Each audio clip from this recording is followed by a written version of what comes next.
स्वामी विवेकानंद जी की आत्मकथा में आप सभी का एक बार पुनः स्वागत है। दूसरे अध्याय का शीर्षक है श्री राम कृष्ण परमहंस जी से परिचय।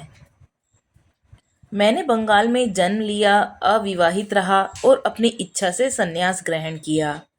मेरे जन्म के बाद मेरे पिता ने मेरी एक जन्म कुंडली बनवाई, लेकिन उसमें क्या लिखा हुआ है यह उन्होंने मुझे नहीं बताया।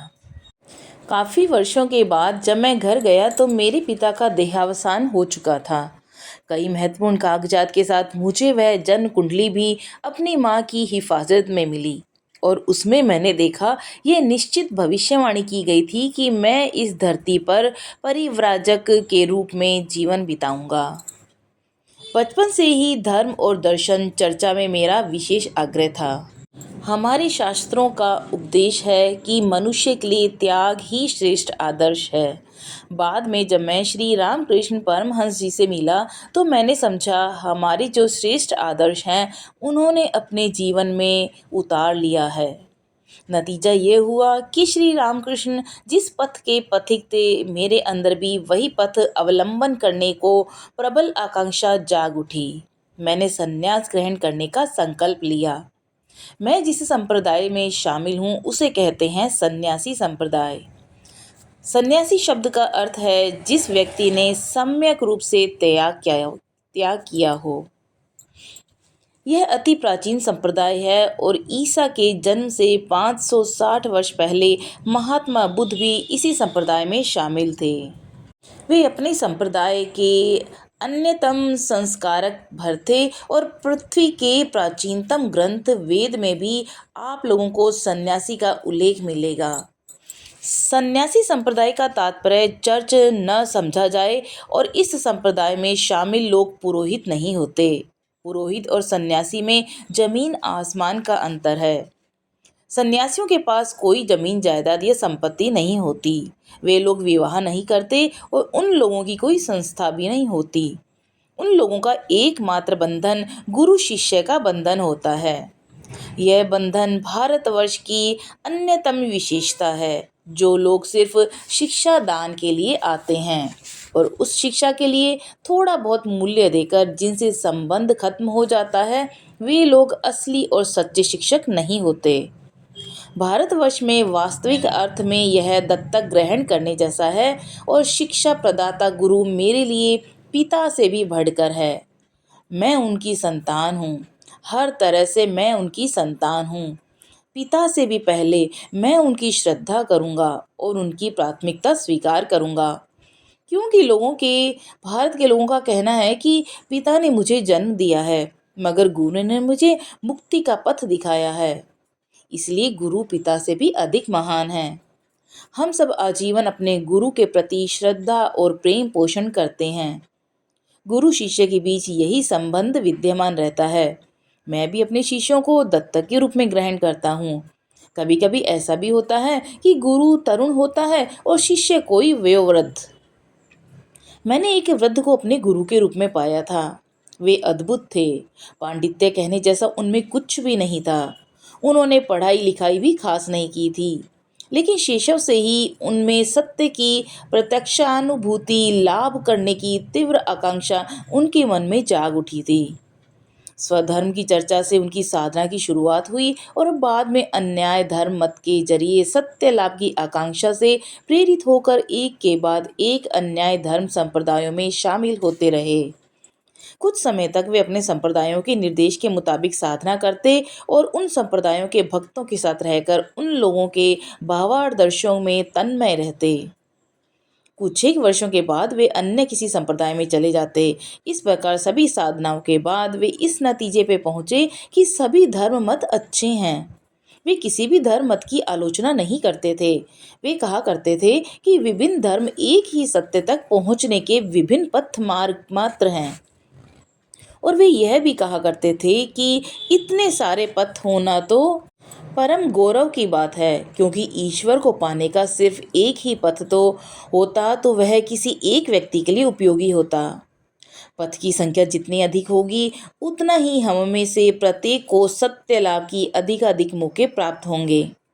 अगर एक भाषा में नहीं सीख पाया तो अन्य कोई भाषा सीखने की कोशिश रहेगी। सभी धर्म मतों के प्रति उनकी ऐसी गहरी श्रद्धा थी। हजारों लोग उस अपूर्व व्यक्ति को देखने और सरल ग्राम्य भाषा में उनका उपदेश सुनने आने लगे। उनके शब्द शब्द में विशेष समाहित होती थी। उनकी हर बात मन के अंधेरे को दूर कर देती थी। यह अद्भुत व्यक्ति उस जमाने के भारत की राजधानी और हमारे देश में शिक्षा के प्रधान केंद्र, जहां हर वर्ष सैकड़ों संदेहवादी और जड़वादियों की सृष्टि हो रही थी, उसी कलकत्ता शहर के करीब ही निवास करते थे। इसके बावजूद विश्वविद्यालयों के अनेक डिग्रीधारी, अनेक संदेहवादी और अनेक नास्तिक लोग उनका भाषण सुनने आते थे। उस व्यक्ति के बारे में खबर पाकर मैं भी उनके दर्शन करने पहुंच गया, लेकिन वे मुझे एक आम आदमी जैसे ही लगे। उनमें मुझे कोई असाधारणता ढूंढे से भी नहीं दिखी। प्रश्न: आपको वह दिन अच्छी तरह याद है जब आपने उन्हें पहली बार देखा था? हाँ, पहली बार मैंने उनके दर्शन दक्षिणेश्वर की काली बाड़ी में किए थे, उन्हीं के कमरे में। उस दिन मैंने 2 गीत भी गाए थे। गीत सुनकर वे भावमग्न हो गए। उन्होंने राम बाबू, श्री रामचंद्र दत्त वगैरह से पूछा कि यह लड़का कौन है। वाह, क्या गाता है। उन्होंने मुझसे दोबारा आने को कहा। खैर, मैंने गाना तो गा दिया, लेकिन उसके बाद ही ठाकुर श्री रामकृष्ण अचानक उठे और मेरा हाथ पकड़कर अपने कमरे की उत्तरी बरामदे में ले गए और दरवाजा अंदर से बंद कर लिया। वह ठंड का मौसम था। उत्तरी हवा को रोकने के लिए बरामदे को एक झांप से घेर दिया गया था, इसलिए बाहर का कोई व्यक्ति वहां से नजर नहीं आता था। अगले ही पल उन्होंने वहां जो कहा और जो किया वह कल्पनातीत था। उन्होंने मेरा हाथ थामकर आंखों से धार धार आंसू बहाते हुए किसी पूर्व परिचित की तरह कहना शुरू किया, इतने दिनों बाद आना हुआ। मैं कितनी अधीरता से तुम्हारी राह देख रहा था। यह एक बार भी नहीं सोचा। यहाँ विषयी लोगों की बातें सुनते सुनते मेरे कान पक गए थे। किसी से जी खोलकर बातें भी नहीं कर पाता। उन्होंने इस प्रकार की ढेर सारी बातें की और रोते रहे। अगले ही पल वे मेरे सामने हाथ जोड़कर कहने लगे, मैं जानता हूँ मेरे प्रभु, तुम वही पुरातन ऋषि हो, नर रूपी नारायण। जीवों की दुर्गति दूर करने के लिए तुमने दोबारा शरीर धारण किया है, इत्यादि इत्यादि। मैं तो यह सब सुनकर अवाक स्तंभित, मैं मन ही मन सोचने लगा, यह मैं किसके दर्शन को आया हूँ। यह तो बिल्कुल पागल है, वरना मैं विश्वनाथ दत्त का पुत्र, मुझसे ये सब बातें। बहरहाल मैं चुप रहा। वे पागल सज्जन अपनी रोंग में बोलते रहे और उसके बाद मुझे वहीं रुके रहने को कहकर वे कमरे के अंदर चले गए। वहां से माखन मिश्री और कई संदेश मिठाई लेकर वे लौटे और मुझे अपने हाथों से खिलाने लगे। मैं उनसे बार बार कहता रहा, ये सब मुझे दे दीजिए, वे अपने साथियों के साथ बांटकर खा लूंगा। लेकिन उन्होंने मेरी एक न सुनी और उन्होंने कहा, वे लोग बाद में खा लेंगे, फिलहाल तुम खाओ। इतना कहकर उन्होंने सारी मिठाई मुझे खिला दी और तभी निश्चिंत हुए। थोड़ा ठहरकर उन्होंने मेरा हाथ पकड़कर कहा, अब तुम मुझे वचन दो, तुम जल्दी ही किसी दिन अकेले ही आओगे। मैं उनका ये एकांत अनुरोध किसी भी तरह टाल नहीं पाया, इसलिए मुझे कुछ कहना ही पड़ा कि मैं जरूर आऊँगा। उसके बाद उनके साथ मैं दोबारा उनके कमरे में जाकर अपने साथियों के साथ बैठ गया। वहाँ बैठे बैठे मैं उन्हें गौर से देखने लगा। उस वक्त मुझे उनके चाल चलन, बातचीत वगैरह में उन्माद का कोई लक्षण नजर नहीं आया, बल्कि अपने भक्तों के प्रति उनका प्रवचन सुनकर और उनकी अद्भुत भाव समाधि देखकर मुझे लगा वे सच ही ईश्वर ज्ञाता व्यक्ति हैं और वे जो कहते हैं वे स्वयं भी महसूस करते हैं। इसलिए मैं धीरे धीरे आगे बढ़ गया और उनके समीप जाकर मैंने पूछा, महाशय, क्या आपने ईश्वर को देखा है? उन्होंने छूटते ही जवाब दिया, हाँ देखा है। जैसे मैं तुम लोगों को देख रहा हूँ, तुम लोगों से बातचीत कर रहा हूँ, ठीक उसी तरह उन्हें भी देखा जा सकता है, उनसे बातें की जा सकती हैं। लेकिन इसकी चाह किसे है? लोग तो पत्नी, पुत्र, धन, संपत्ति वगैरह के शोक में आंसू बहाते हैं, लेकिन ईश्वर के लिए कौन अधीर होता है?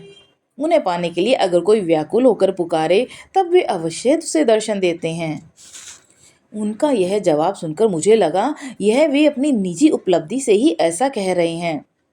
लेकिन इन सब बातों के साथ पहले के उस पागलपन के आचरण में कोई सामंजस्य स्थापित न कर पाने की वजह से मैंने सोचा कि वे कोई मनोमैनियाक एक प्रकार के पागल थे हैं। उसके बावजूद मुझे यह भी आभास होने लगा कि ये पागल भले हों लेकिन महात्यागी महापवित्र हैं और सिर्फ इसीलिए ये मानव हृदय की श्रद्धा पूजा और सम्मान पाने का यथार्थ अधिकारी है।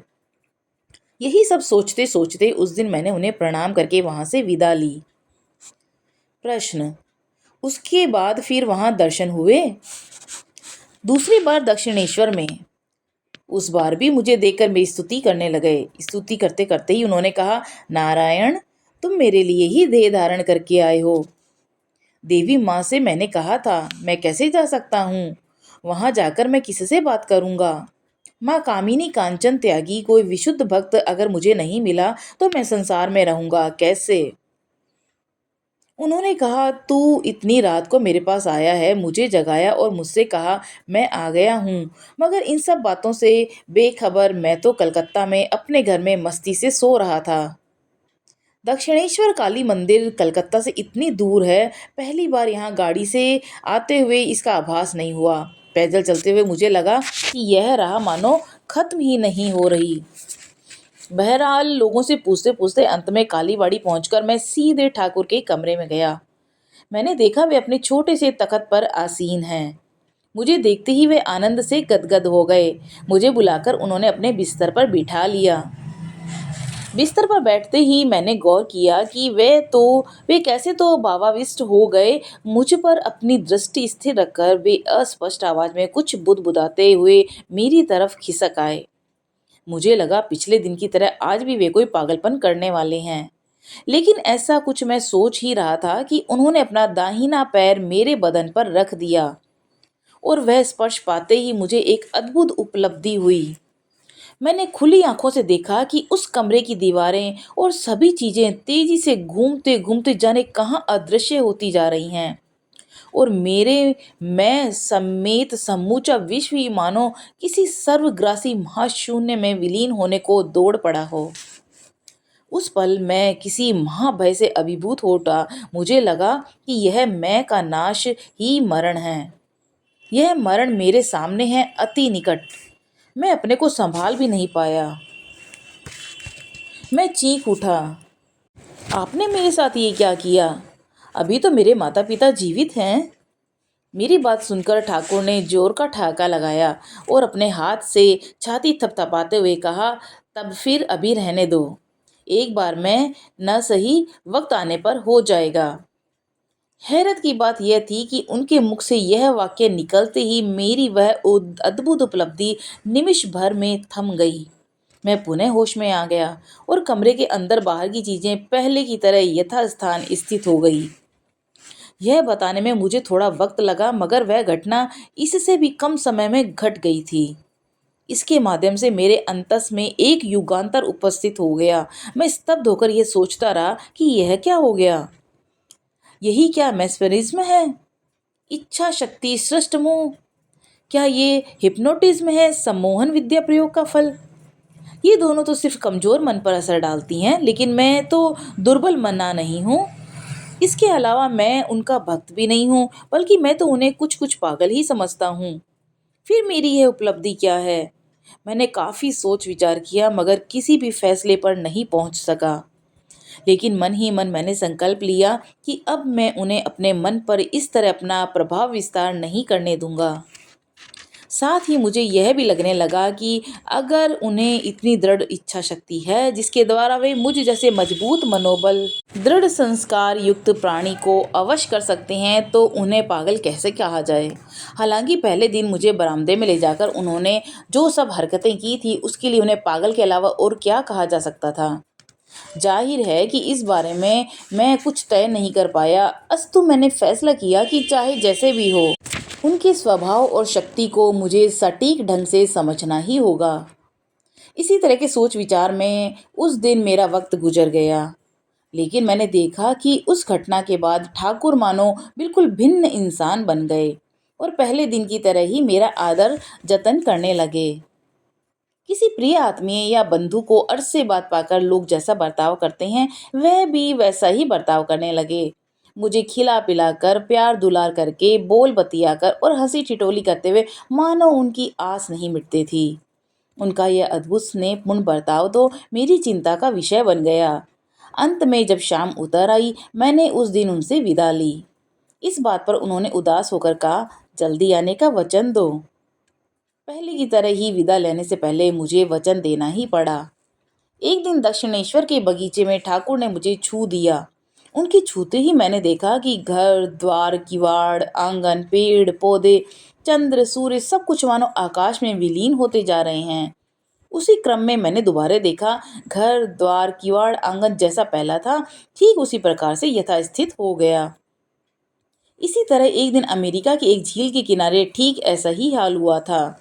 जब किसी रोग की वजह से नहीं, नशा करके भी नहीं, कि विविध प्रकार के दम लगाकर भी नहीं, जब स्वस्थ इंसान की ऐसी हालत हो, तब उसे तू मस्तिष्क का विकार कैसे कहेगा। खासकर जब बार बार ऐसी मनोदशा को प्राप्त होने की बात वेदों से भी पता चलती है, तो पूर्व के आचार्यों और ऋषियों के आप्त वाक्यों से भी मिलती जुलती है। मुझे तूने क्या अंत में विकृत मस्तिष्क ही समझ लिया। तू जान ले, जब यह एकत्व ज्ञान हो जाता है, जिसे तेरे शास्त्र में ब्रह्मानुभूति कहा गया है, तब जीव के मन में कोई भय नहीं रह जाता। जन्म मृत्यु का बंधन छिन्न भिन्न हो जाता है। जो जीव इस तुच्छ काम कंचन में बद्ध हो जाता है, वह ब्रह्मानंद की प्राप्ति नहीं कर सकता। वह परमानंद अगर प्राप्त हो जाए, तो जीव सांसारिक सुख दुख से अभिभूत नहीं होता। उस परमानंद लाभ की कामना ब्रह्मा से लेकर तुच्छ तिनके तक सबके भीतर पूरी तरह से विद्यमान है। आनंद स्वरूप ब्रह्मा भी सबके अंतस में विद्यमान रहते हैं। तू भी वही पूर्ण ब्रह्मा है। इस मुहूर्त अगर ठीक ठीक सोचा जाए तो इसकी अनुभूति होती है, बस केवल अनुभूति की कमी है। तू जो भी ये नौकरी चाकरी करते हुए अपने पत्नी बच्चों के लिए इतनी जी तोड़ मेहनत करता है, उसका उद्देश्य भी वही सच्चिदानंद लाभ है। और उस मोह की मार पेच में पड़कर ठोकरें खाते खाते धीरे धीरे अपने स्वरूप में नजर आने लगेगा। चूंकि मन में वासना भरी हुई है, इसलिए ठोकर खाता है और खाता रहेगा। इसी तरह ठोकर खाते खाते ही अपनी तरफ दृष्टि पड़ेगी, और किसी न किसी समय हर किसी की दृष्टि पड़ेगी ही पड़ेगी। किसी की इस जन्म में तो किसी की लाखों जन्मों के बाद। मेरे प्रति प्यार की वजह से वे अपना बूंद भर भी ध्यान नहीं रखते थे। यह देखकर उनके प्रति भयंकर कठोर वाक्य प्रयोग करने में भी मैं कभी कुंठित नहीं हुआ। मैं उनसे कहता था, पुराणों में लिखा है कि भरत हिरण के बारे में सोचते सोचते मृत्यु के बाद सचमुच हिरण बन गया था। अगर यह बात सच है, तो यूं मेरे बारे में इतनी चिंता करने का परिणाम सोचकर आपको सावधान हो जाना चाहिए। बालक जैसे सरल ठाकुर मेरी ये बातें सुनकर बेहद चिंतित हो उठे। उन्होंने कहा, ठीक कहता है तू, सच ही तो है, अब क्या होगा। मैं तो तुझे देखे बिना रह नहीं सकता। बेहद मुरझाए हताश से ठाकुर माँ श्री श्री जगदम्बा को यह बात बताने चले गए। थोड़ी देर बाद वे हंसते हंसते लौट भी आए। वे एकदम से बोल उठे, जजा रसाला, मैं तेरी बात नहीं सुनूंगा। माँ ने कहा, तू उसे साक्षात नारायण समझता है, इसलिए उसे प्यार करता है। जिस दिन तुझे उसमें नारायण नहीं दिखेंगे, उस दिन तुझे उसका मुंह देखना भी भला नहीं लगेगा। अब तक मैंने ठाकुर की जितनी सारी बातें समझाई थी, उस दिन उन्होंने सब कुछ वाक्य में उड़ा दिया। एक दिन उन्होंने कहा कि तू अगर दिल से याद करे तो कृष्ण को अपने अंदर ही बसा हुआ देख सकता है। मैंने उत्तर दिया, मैं कृष्ण विष्णु को नहीं मानता। मैंने एक बार उससे कहा, उन्हें मेरी बातों पर इतना विश्वास नहीं था कि जब मैंने कहा, आप यह जो रूप वगैरह देखते हैं वह सब मन की भूल है। वे तत्काल माँ के पास जा पहुँचे और उनसे पूछा, माँ, नरेंद्र ऐसी बातें कर रहा है, क्या सच ही यह सब मन की भूल है। उन्होंने मुझसे कहा, माँ कहती है यह सब सत्य है। उन्होंने यह भी कहा कि तेरा गाना सुनकर सीने में हाथ रखते हुए दिखाते हुए इसके अंदर जो बसे हैं, वे फुदकारते हुए सांप का फन थामे धीर शांत मुद्रा में बस सुनते ही रहते हैं। हमने अपने स्वयंभू वेद धर्म ग्रंथ बाइबिल कुरान और अन्य सुप्रकाशित धर्म ग्रंथों के बारे में बातचीत की। बातचीत के अंत में उस साधु ने मुझे मेज पर रखी एक किताब ले आने का हुक्म दिया। उस दिन मैं अन्य अन्य विषयों के साथ साथ वर्षाफल का भी उल्लेख है और उस साधु ने मुझे उनमें से पाठ करने का निर्देश दिया। मैं उस किताब से उस वर्ष के वृष्टिपात का परिमाण पढ़कर सुनाया और उन्होंने कहा कि अब तुम ये किताब जरा निचोड़ कर तो देखो। मैंने उनकी आज्ञा का पालन किया। उन्होंने फिर कहा, क्या हुआ वत्स, इसमें तो बूंद भर भी पानी नहीं टपका। जब तक इस किताब से पानी की धार नहीं बहती, यह सिर्फ किताब ही है। इसी तरह जब तक तुम्हारा धर्म तुम्हें ईश्वर की उपलब्धि न कराए, तब तक वह व्यर्थ है। जो लोग धर्म के नाम पर सिर्फ ग्रंथ पढ़ा करते हैं, उनकी हालत उस गधे जैसी होती है जिसकी पीठ पर चीनी का बोझा लदा हुआ है, लेकिन वह उसकी मिठास की खबर नहीं रखता। वे जो कहते थे, शुरू शुरू में तो उनकी ढेरों बातें नहीं मानता था। एक दिन उन्होंने पूछा, तब तो आता ही क्यों है? मैंने कहा, मैं आपको देखने आता हूँ, आपकी बातें सुनने के लिए नहीं। वे बेहद खुश हुए। एक दिन अकेले में उन्होंने मुझसे एक बात कही। उस वक्त वहाँ और कोई नहीं था। उन्होंने कहा, मुझमें तो योग शक्ति लाभ करने का कोई उपाय नहीं है। मैं तेरे माध्यम से लाभ करूँगा, क्या कहता है? नहीं, ऐसा नहीं हो सकता, मैंने जवाब दिया। मैं अक्सर उनकी बातें उड़ा दिया करता था। आप तो ईश्वर का रूप दर्शन करते हैं, इस बारे में मैं पहले भी बता चुका हूँ, यह मन का भ्रम मात्र है। उन्होंने कहा, ओ रे, मैं तो कोठी के ऊपर चीख चीख कर बुलाता रहता था, ओ रे, कहाँ, कौन भक्त है, चला आ। तुम सबको देखे बिना मेरे तो प्राण अटके हुए हैं। माँ ने कहा था सभी भक्त आएंगे, सो देख, सारी बातें तो सच हो गई। मैं इस बात का क्या जवाब देता? मैं खामोश ही रहा। मैं अपने ढंग से कामकाज करता था, वे कुछ नहीं कहते थे। मैं ब्रह्म समाज का साधारण सदस्य बन गया था, यह बात वे जानते थे। वहाँ महिलाएं भी जाती थीं और महिलाओं को सामने रखकर ध्यान नहीं किया जा सकता, इसलिए वे इसकी निंदा करते थे। लेकिन मुझसे उन्होंने कुछ नहीं कहा। हाँ, सिर्फ एक दिन कहा, राखाल, स्वामी ब्रह्मानंद, ये सब बातें मत कहना कि तू समाज का सदस्य बना है, उसका भी सदस्य बनने का मन करेगा। ठाकुर ने मुझे ग्रहण कर लिया था और धर्म संबंधी शिक्षा दान की मुझ पर जितनी कृपा की, उतनी कृपा अन्य लोगों पर नहीं की। इसलिए मैं औरों पर इस किस्म की कृपा के लिए जिद करता रहता था। बाल स्वभाववश बहुत बार कमर बांधकर उनसे बहस भी करने को भी उतर पड़ता था। मैं कहता था कि क्यों महाशय, ईश्वर तो इतने पक्षपाती नहीं होते जो किसी एक पर तो इतनी कृपा बरसाएं और दूसरे पर कृपा ही नहीं करें। तब आप उन लोगों को मेरी तरह ग्रहण क्यों नहीं करते? यह बात तो पक्की है ना कि इच्छा और चेष्टा करने से सभी लोग विद्वान पंडित हो सकते हैं। वे लोग धर्म लाभ और ईश्वर लाभ भी तो कर सकते हैं। ठाकुर का उत्तर होता था, क्या करूं, मुझे तो माँ जो दिखा देती है, उन लोगों में सांडों जैसा पशु भाव विद्यमान है और इस जन्म में उन लोगों को शांति लाभ नहीं होगा। इसमें मैं क्या करूं? तू ऐसी बातें क्यों कर रहा है? इच्छा या चेष्टा करने भर से लोग इसी जन्म में चाहें तो वह बन सकते हैं। लेकिन उस वक्त ठाकुर की बात बात भला कौन सुनता? मैं चट अगला सवाल पूछता था, यह कैसी बात है महाशय? इच्छा और चेष्टा करके भी इंसान अपनी चाह मुताबिक नहीं बन सकता? जरूर बन सकता है। मुझे आपकी इस बात पर भरोसा नहीं है। मेरी इस बात पर भी ठाकुर का वही एक जवाब, तू चाहे विश्वास करे या ना करे, मुझे तो माँ ही राह दिखा रही है। मैं भी उनकी बातें किसी शर्त पर स्वीकार नहीं करता था। उसके बाद जितने जितने दिन बीतते गए, देखते सुनते मुझे भी उतना उतना समझ में आता गया कि ठाकुर जो कहते हैं वही सच है, मेरी धारणा ही गलत है। दक्षिणेश्वर पहुंचते ही ठाकुर दूसरों को जो पढ़ने को मना करते थे, वही वही किताबें वे मुझे थमा देते थे। अन्य नए पुस्तकों के साथ साथ उनके कक्ष में एक और किताब भी थी, अष्टावक्र संहिता। अगर कोई वह पुस्तक निकालता था और ठाकुर देख लेते थे, तो वे उसे वह किताब पढ़ने को मना कर देते थे और मुक्ति और उसका साधन भगवत गीता या कोई और पुराण ग्रंथ उसे पढ़ने को कहते थे। लेकिन जब मैं उनके समीप पहुंचता था तो वे मुझे अष्टावक्र संहिता निकालकर मुझसे पढ़ने को कहते थे।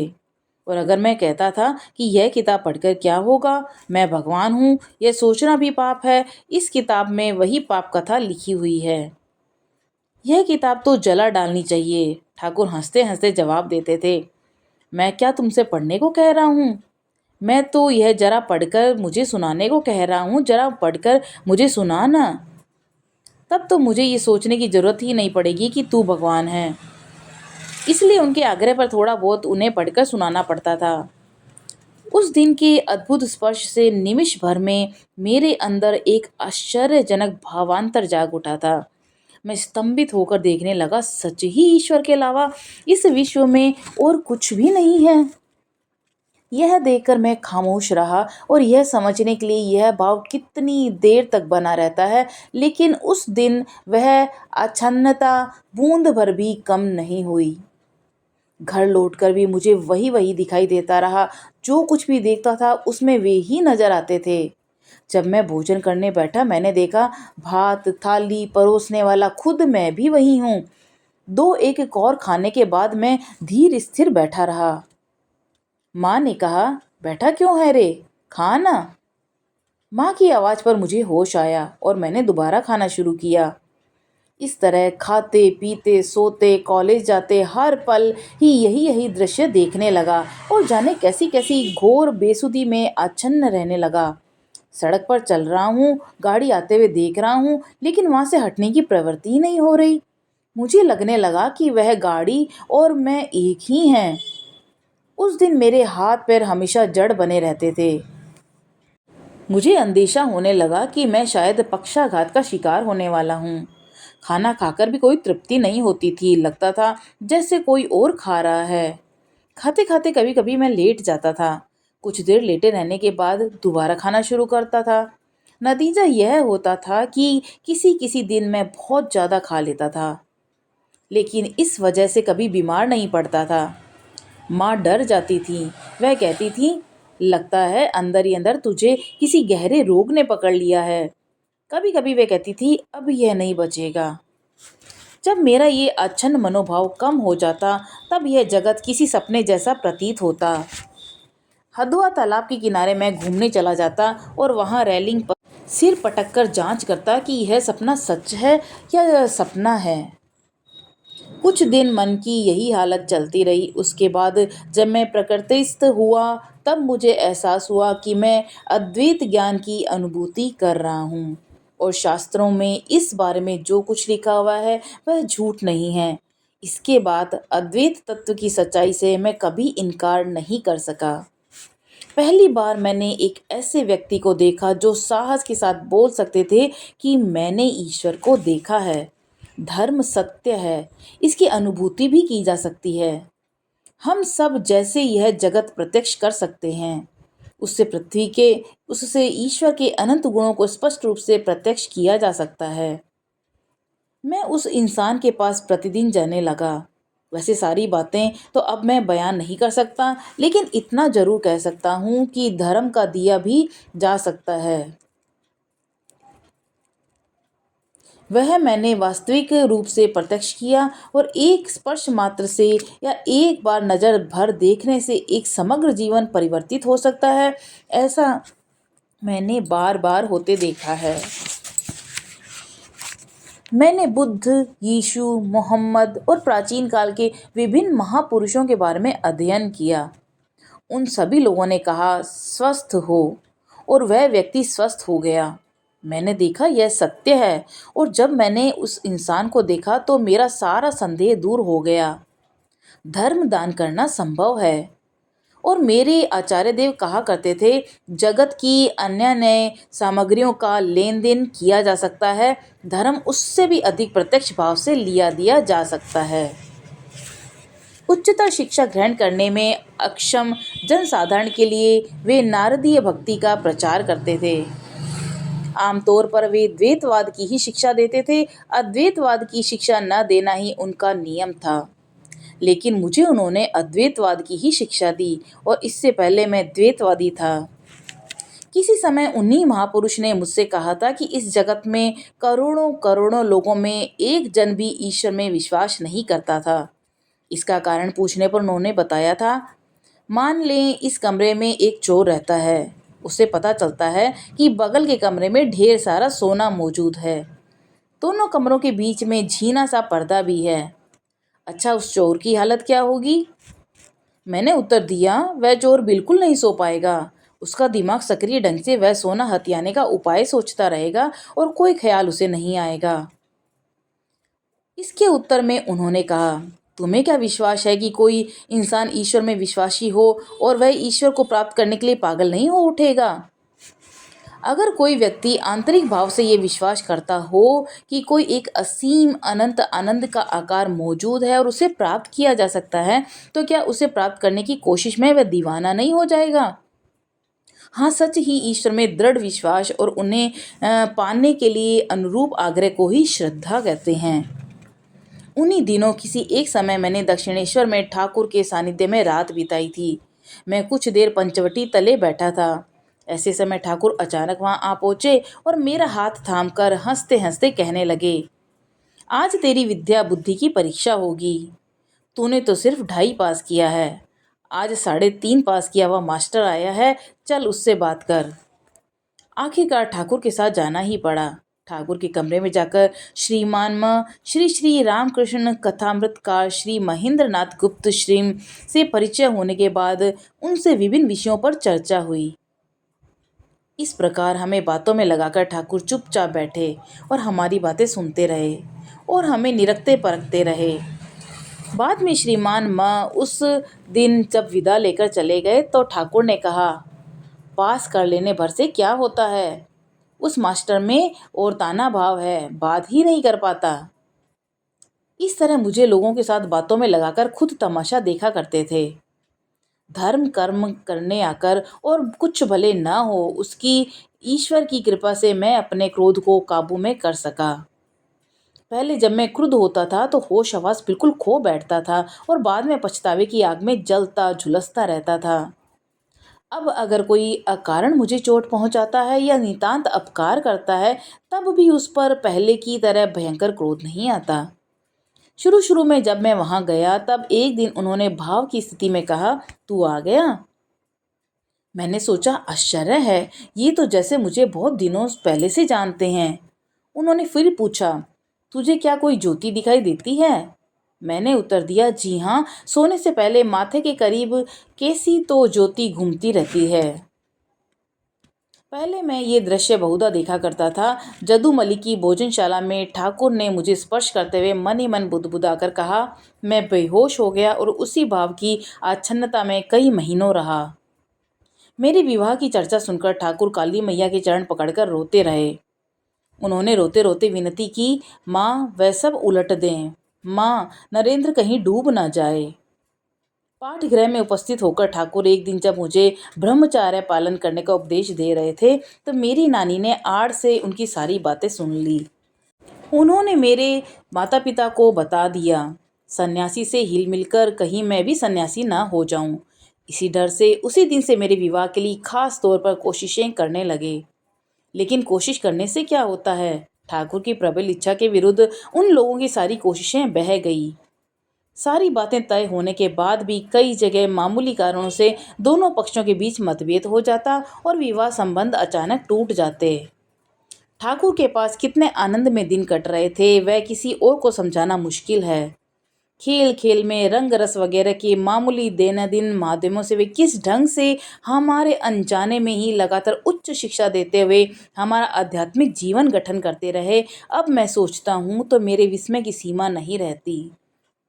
बालक को तालीम देते हुए जैसे कोई महाबली पहलवान अपने को संयम रखते हुए अपनी ताकत का प्रदर्शन करते हुए जैसे कभी उसे अशेष श्रम से पराभूत कर देता है या स्वयं उससे पराभूत हो जाता है और उसमें अभिमान से भरकर बोल उठा, चल चल चुप कर। जिसके आत्मीजन को भूख की ताड़ना की यंत्रणा नहीं भुगतनी पड़ती, जिन लोगों को कभी दाने दाने को मोहताज नहीं झेलनी पड़ती, जो लोग हाथ से खींचे जाने वाले पंखे की हवा खाते खाते ये सब जुमले सुनते हैं, उन लोगों को किस किस्म की कल्पनाएं मधुर लग सकती हैं। कभी मुझे भी मधुर लगती थी, लेकिन इस वक्त कठोर सत्य का सामना करते हुए मुझे भयंकर व्यंग्य लग रहा था। मुझे इन बातों से मेरा मित्र शायद क्षुब्ध हो बैठा। दारिद्र्य तले कैसे कठोर रूप से कुचले जाते हुए इंसान की जुबान से ऐसी बातें निकल रही थी, वह भला कैसे समझता। सुबह उठकर जब मुझे चोरी छिपे पता चलता था कि सभी घर वालों के लिए आज पर्याप्त आहार नहीं है और हाथ में पैसे भी नहीं हैं, उस दिन मैं माँ से यह कहकर बाहर निकल जाता था कि आज मेरा निमंत्रण है। बाहर किसी दिन कुछ मामूली सा खाकर किसी किसी दिन उपवास ही गुजार देता था। मारे अभिमान के मैं घर या बाहर किसी से भी ये जाहिर नहीं कर पाता था। अमीर मित्रों में से बहुतेरे मित्र पहले की तरह ही मुझे अपना घर या उद्यान में ले जाकर संगीत वगैरह द्वारा उनके आनंदवर्धन का अनुरोध करते। उन लोगों की बात जब टाल नहीं पाता था तो कभी कभी उनके साथ मनोरंजन करने में सक्रिय उठता था, लेकिन उनके सामने अपने दिल की बात जाहिर करने का मन नहीं होता था। उन लोगों ने भी अपने आप को आगे बढ़कर इस बारे में कुछ जानने की कोशिश ही नहीं की। उनमें से शायद विरल दो एक मित्र कभी कभी मंतव्य जाहिर करते थे, तू आज इतना दुखी और दुर्बल क्यों नजर आ रहा है, कुछ तो बता तो सही। सिर्फ एक ही व्यक्ति ने मेरे अनजाने में ही किसी दूसरे से मेरी स्थिति के बारे में जानकर गुमनाम पत्र के जरिए मेरी माँ को किसी किसी समय रुपए भेजकर मुझे हमेशा हमेशा के लिए चिर ऋणी बना दिया था। यौवन में पदार्पण करके मेरे बचपन में जो साथी चरित्रहीन हो गए थे और गलत सलत संग ढंग से मामूली सा थोड़ा बहुत कमा रहे थे, उनमें से किसी किसी को जब मेरी दारिद्र्य की जानकारी मिली तो उन्हें मौका मिल गया। उन लोगों ने मुझे अपने दल में खींचने की कोशिश की। उन लोगों में से जो लोग पहले मेरी ही तरह स्थिति में परिवर्तन की वजह से अचानक पतित हो गए थे और एक तरह से विवश होकर जीवन यात्रा के निर्वाह के लिए जिन्होंने हीन पथ का अवलंबन किया था, मैंने देखा वे लोग सच ही मेरे लिए व्यथित हुए। समय को समझकर अविद्या रूपीण महामाया भी उन दिनों मेरे पीछे पड़े रहने से पीछे नहीं रही। एक अमीर महिला की पहले से ही मुझ पर नज़र थी और मौका पाकर उन्होंने मुझे प्रस्ताव भेजा कि मैं उनके साथ साथ अपनी संपत्ति ग्रहण करके अपना दुख दारिद्र्य दूर कर सकता हूँ। उनसे पीछा छुड़ाने के लिए मुझे भयंकर अवज्ञा और कठोरता दिखानी पड़ी। एक और महिला भी मुझे इसी तरह प्रलोभन देने आ धमकी। मैंने उनसे कहा, देवी जी, इस राख भस्म की देह की तृप्ति के लिए इतने दिनों कितना कुछ किया, अब मृत्यु सामने है, तब के लिए कोई तैयारी की है? सुनो, हीन बुद्धि त्याग कर भगवान को पुकारो। जो भी हो, इतने दुख कष्ट में भी अब तक आस्तिक बुद्धि विलुप्त नहीं हुई या ईश्वर मंगलमय के प्रति संदेह नहीं जागा। हर सुबह नींद टूटते ही मैं उन्हें स्मरण मनन करता हूँ और उनका नाम जाप करते करते बिस्तर छोड़ता था। हृदय में भरपूर उम्मीद और हिम्मत भरकर उपार्जन के उपाय की तलाश में घूमता भटकता फिरता था। ऐसे ही एक दिन जैसे ही मैंने बिस्तर छोड़ा, मेरी आहट पाकर बगल के कमरे से माँ बोल उठी, चुप कर छोकरे, बचपन से ही भगवान की रट लगाई है, यह सब भगवान का ही तो किया कराया है। तो अभी तक आपने सुना श्री रामकृष्ण परमहंस जी से परिचय के कुछ अंश। शेष भाग अगले प्रस्तुति के साथ। तब तक के लिए नमस्कार।